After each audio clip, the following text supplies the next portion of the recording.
მე ვიტყოდი რომ ჯერჯერობით ყველაფერი არაა დასრულებული. ამის ნიშნები არის რომ რა თქმა უნდა სიმბოლური მთავრობა და სიმბოლური ხელმძღვანელობა ალი ხამენეის სახით უკვე აღარ არსებობს, მაგრამ ეგ არ არის დასრულება, ეგ არის დასასრულის დასაწყისი. თუმცა რეალური ძალაუფლება ქვეყანაში ყოველთვის მოდიოდა 57 წელი არის ყოველთვის მოდიოდა ირანის ისლამური რევოლუციის მცველთა კორპუსზე, რომელთა გარდა არსებობს კიდე ბასიჯის დანაყოფები და ბასიჯის დანაყოფები არ არის რამდენიმე ასობით ათასი, არამედ მათი რიგები არის მილიონობით და თითოეულ მათგანს, ანუ ბასიჯში ადამიანი იმითო წევრიანდებოდა, რომ შემდგომ ჰქონოდა გარკვეული წარმატება პოლიტიკური და სოციალური კიბეზე და ამასთან და გავლენა, მაგრამ ამასთან უნდა აღვნიშნოთ, რომ ბასიჯში მოღვაწეობა იყო სისხლიანი. ბასიჯის წევრი, როდესაც ხდებოდი, შენ ეს არ იყო მხოლოდ აი როგორც კომუნისტების პერიოდში რაღაცა კომპარტიის წევრი ხდებოდი. ეს ბასიჯი მოქმედებდა როგორც გასამხედროებული ორგანიზაცია, რომელიც უმეტეს შემთხვევაში იღებდა მონაწილეობას სისხლიან ჩახშობაში, რიგი დემონსტრაციების და მათ შორის ის რომ ბასიჯის აქტიური სისხლიანი ჩახშობით განხორციელდა დემონსტრანტების მკვლელობა ჯერ კიდევ 2009 წელს მწვანე მოძრაობა, როდესაც განხორციელდა თეირანში. შემდგომი ასეთი დემონსტრაციების სისხლიანი ჩახშობა იყო 2017 წელს, 2019 წელს, 2022-23 წელს მას ამინის დემონსტრაციებში და ახლა. ამიტომაც ამ ხალხს ძალიან ბევრი სისხლი აქვს, სისხლი აქვს ეს თქვა და დაღვრილი და ძალიან რთული იქნება ამ ხალხის დარწმუნება, რომ გადმოვიდნენ და შეიცვალონ პოზიცია. კი, იმუნიტეტზე საუბარი არის. აგაზე ორი აზრი არ არის, რომ ეუბნებიან იმუნიტეტი იქნება. მაგრამ იმდენად დიდია დანაშაულები ჩადენილი, რომ ცნობილი ამბავია, ხო ეს ცნობილი პოლიტიკურ ფსიქოლოგიაში ცნობილი ამბავია, რომ როდესაც დამნაშავეები ჩადიან დანაშაულს კოლექტიურად, მათ შორის ზოგადად შეკავშირება იმდენად მტკიცია, რომ პრაქტიკულად ერთმანეთს შეხურებენ ვინმე გაბედავს თუ არა წასვლას და რომ არავინ არ გაბედოს პრაქტიკულად ისინი ხდებიან სამიზნეები ხოლმე. ხოლო მეორეს მხრივ თუ შენ ამას შევხედავ და პროცესს დავაკვირდებით, უნდა აღმოაჩინოთ, რომ თავად რევოლუციის მცველთა კორპუსი არ არის მაინც და მაინც მონოლითური, ესე თქვა, წარმონაქმნი, ხო? მას ყავს, რა თქმა უნდა, თავისი ასობით ათასი სამხედრო და ოფიცერი, მაგრამ ეს ოფიცრები ასევე გაბნეულები არიან ჯარშიც და მინდა მსმენელს აუხსნა, რომ ირანს ჯარი ცალკე ყავს და ისლამური რევოლუციის მცველთა კორპუსი ცალკე და ჯარი ბევრად სუსტია ვიდრე მცველთა კორპუსი და შესაბამისად მინდა ეს რაღაცა პრეტორიანულ გვარდიასავით წარმოვიდგინოთ თქო ისლამურ სივრცეში და ამასთან ძალიან სასტიკები არიან და ხშირ შემთხვევაში იდეოლოგიურად დამუშავებული. ანუ ეს ხალხი არ არის მხოლოდ პრაგმატიკოსი. აი ბასიჯში რომ შედის ტიპი, ის პრაგმატულად უყურებს საკითხს და ფიქრობს, რომ სოციალური და პოლიტიკური იერარქიის კიბეზე პრაგმატული მიზნებით წავა.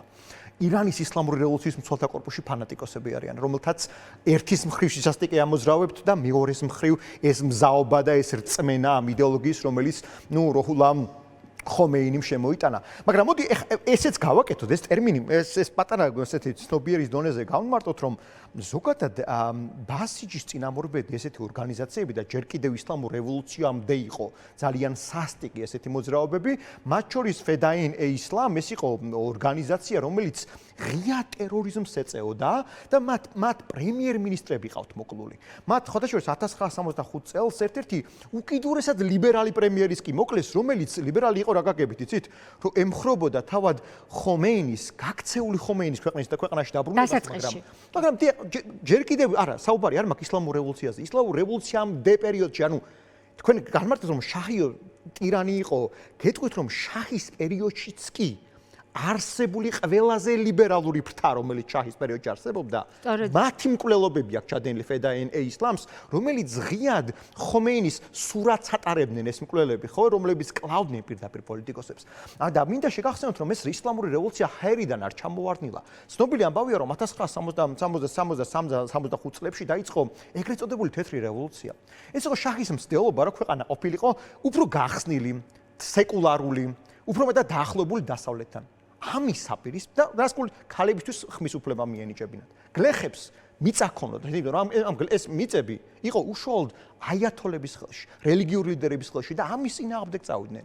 ამის წინააღმდეგ ხოცავდნენ და ცნობილი ამბავია, რომ ისლამური რევოლუცია დაიწყო 1978 წელს, როდესაც აბადანში, კინოთეატრ სინემა რეკში შესული მოსახლეობა ჩაკეტეს 400 ადამიანი საავიაციო ბენზინი გადაასხეს ამ შენობას და დაწვეს ეს ხალხი მხოლოდ და მხოლოდ იმიტომ ისლამისტებმა, რომ ეს ადამიანები დასავლურ კინოს უყურებდნენ, ანუ კინოს როგორ უყურებდნენ და ქალები და მამაკაცები ერთად როგორ უყურებდნენ. ამიტომაც ჩვენ რო ახლა საუბარი გვაქვს და მოლოდინი რომ არსებობს, რომ იქ რაღაც ყველაფერი უცებ ტაშისკვრით წავა, ეს არ არის. ანუ ქვეყნის შიგნით არსებობს ძალიან ბნელი ძალები, რომლებიც ღიად დაუპირისპირდებიან ნებისმიერ პროგრესს, იმიტომ რომ აი ორუელისეული ტვინის რეცხვა მიმდინარეობდა ამ პერიოდის განმავლობაში, ხო? რა თქმა უნდა, დიასპორის წარმომადგენელი ყავდათ ახლაც, ხო? დიასპორასთან კავშირი იყო და დღესაც არის, მაგრამ ეს არ არის დიასპორასთან კავშირი უწყვეტი რა.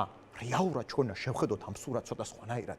შიგნით, ქვეყნის შიგნით რადიკალურმა თან იცის, რომ ისინი ძალაუფლების გარეშე არ არიან არაფერი. ისინი ვერ ინტეგრირდებიან. ამიტომ ყველაფერს გააკეთებენ ამ ძალაუფლების შესანარჩუნებლად, მაგრამ მთავარი ლიდერის განადგურების შემდეგ, მით უმეტეს პირველივე დღეს, რამდენად მოხდა მათზე ფსიქოლოგიური ზეწოლა და იქნებოდა თუ არა გათვლილი, როგორც ისრაელის, ისე მოსადის, ისე CIA-ის მხრიდან, რა უნდა იყოს შემდეგი ნაბიჯი. ბუნებრივია ეს მხოლოდ ერთი დარტყმით არ დასრულდება. ეს არ არის ვენესუელა მოიტაცო მადურო და ჩასვა ბრუკლინის ციხეში. აქ ირანის პოლიტიკური სირთულე კარგად ესმის, როგორც შეერთებული შტატების, მით უმეტეს ისრაელის პოლიტიკურ ძალებს. აი, ჩვენ აქ მინდა სწორედ გავიგოთ, რომ რომც მოიტაცო აქ ვინმე არაფერს შეცვლის, იმიტომ რომ სისტემა აგებული.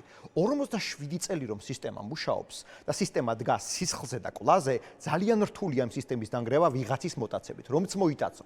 ამიტომაც ახლა საუბარი გვაქვს ვიღაცის მკვლელობითაც. ვიღაცის მკვლელობითაც. ამიტომაც აქ უბრალოდ სულიერი ლიდერის მკვლელობა არის უდიდესი მორალური დარტყმა და ახლა ვინც ირანს იცნობს, ისინი ახლა მომისმენი ამაზე საუბარი, რომ აი იგივე ლარიჯანი არის ესეთი პრაგმატიკოსი, რომელიც სხვადასხვა იყო ის ისლამური ორიენტაციის ლიდერი, ისლამური ორიენტაციის მინისტრი და კულტურის მინისტრი იყო, რომელიც ქვეყანაში სინამდვილეში ისევე იყო ჩამული ამ ტერორში, როგორც ხვები.